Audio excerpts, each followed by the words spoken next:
Hey guys, thank you so much for joining me in another video. So as you can tell based on the title, well, we're going to be talking about Narciso Rodriguez today. So I recently did a video talking about Calvin Klein, and then I also did a video on Francisco Costa, very underrated era. And I thought, you know what, while we're kind of in this era, this world of Calvin Klein, I thought we would talk about Narciso Rodriguez. So he's an American designer from Newark, New Jersey, the son of Cuban parents. He grew up in a close-knit Cuban immigrant community.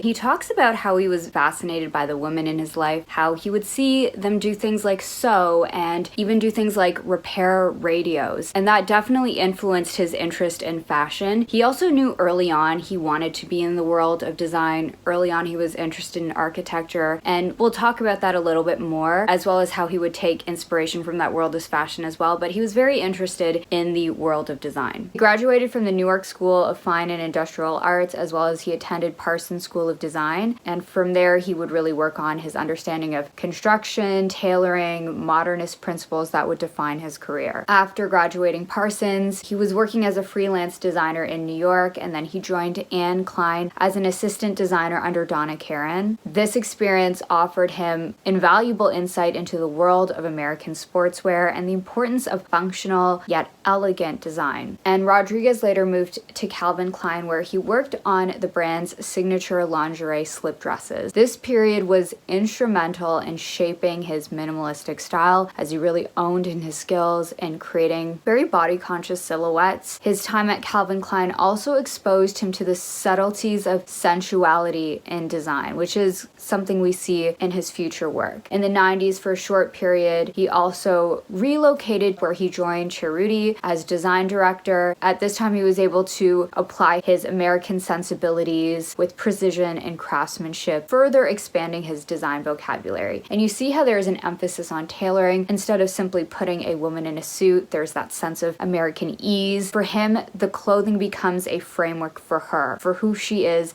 and for her beauty. She's wearing the clothes, not vice versa. Another very important breakthrough moment was the iconic Carolyn Bessette-Kennedy wedding dress. In 1996, while at Cerruti, Rodriguez's career really reached a turning point when he designed her wedding dress as the bride of John F. Kennedy Jr. The dress was a bias-cut slip dress made of pearl white silk, and was very revolutionary for its modern simplicity and lack of traditional embellishments. Its minimalist design was a stark contrast to the very ornate bridal trends of the time, and it became a cultural touchstone. And this was the moment that I think really cemented Rodriguez's reputation as one of the masters of modern elegance. Encouraged by his success, Rodriguez launched his own label, Narciso Rodriguez, in 1997, and his debut collection received critical acclaim for its very sleek architectural lines, very sensual silhouettes. His work was often described as clothing that you could wear from the boardroom to the bedroom. Rodriguez quickly became known for his very minimalistic approach, which focused on those clean lines, those luxurious fabrics, impeccable tailoring, and his work celebrated the female form without overwhelming it, emphasizing timeless elegance over fleeting trends. And he talks heavily about how he wants his clothing to work from season to season. It's less about creating the temporary trends or the it pieces for the now. He, in essence, expresses wardrobe building from a very American sportswear perspective. And of that time, Rodriguez's work was the epitome of modern minimalism of that period. When we think about clean lines, we'll talk about architecture in just a second, but his inspiration from architecture to sculpture, his designs feature very sharp, sometimes geometric shapes, sometimes more fluid shapes, as well as neutral palettes. We see a lot of blacks, whites, nude, muted tones, occasional splashes of color here and there, but a lot of neutrals. And then we've got, as well, from his previous history, his precision of tailoring really shines through, creating cuts that emphasize structure and fit. And he will often take very simplistic and very seemingly conservative silhouettes, a little black dress for instance, but he'll add an unexpected slit or like a precise asymmetric cut. He talks about how he still wants his clothing to have the ability to turn heads, but there was a focus on understated elegance. His pieces stand out for their simplicity and sophistication. One thing I couldn't help but notice when looking at his work, how there is this architectural quality. Of course, I could talk about like the modern minimalist architects from like Mies van der Rohe to to Le Corbusier, but I think when I look at his work, when I look at the sharpness of his work, but also kind of how the sharpness and the structural quality of his work, I think of the Spanish architect Santiago Calatrava, and he's actually cited him as a point of inspiration for his work. Calatrava, he's an architect and engineer. His works are very dynamic, but there is also a sense of structural expression. Calatrava emphasizes the aesthetic beauty of the structure itself, but he often exposes the structural elements of the buildings, which I feel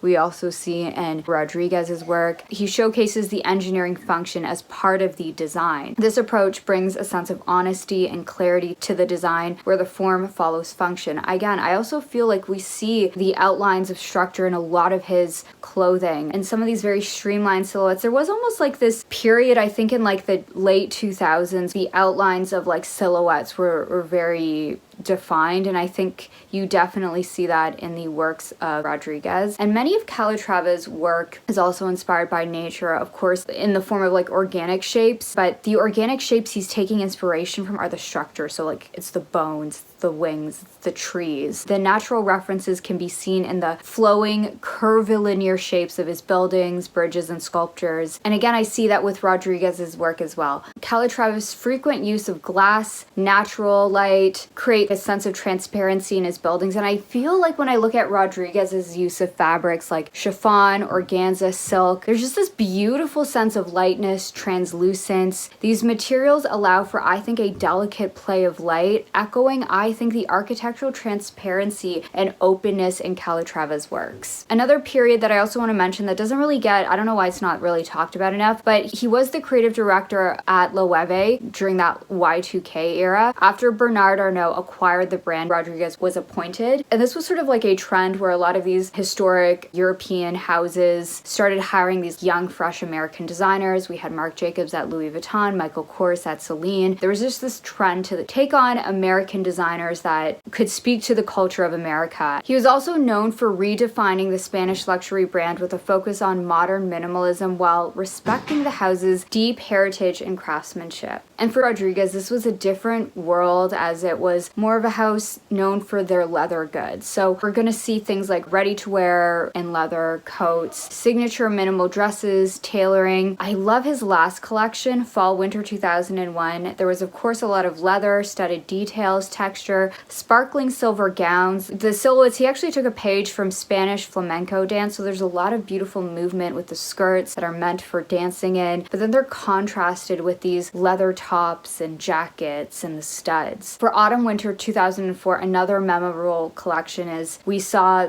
him take influence with the Cuban rumba dress, the fluttering skirts. There were also sporty influences. You see how the influence is less sharp and severe. Another thing that I also think is important to note, in 2003, Rodriguez expanded his brand by launching his first fragrance line for her. The perfume was known for its very modern, musky, floral scents, and it became a global bestseller and won numerous awards. He later introduced For Him as well, which further solidified his place in the luxury market. He also received numerous awards, including the CFDA Woman Designer of the Year in 2002 and 2003. He was named one of the 25 most influential Hispanics in America by Time magazine in 2005. And he's had a profound impact on fashion. Of course, we've talked about Carolyn Bessette-Kennedy, but another pivotal moment for him was seeing Michelle Obama wear one of his dresses for election night. Hearing him talk about his fashion, he talks about how he wants his brand to be appreciated and known for creating dresses, creating like go-to dresses,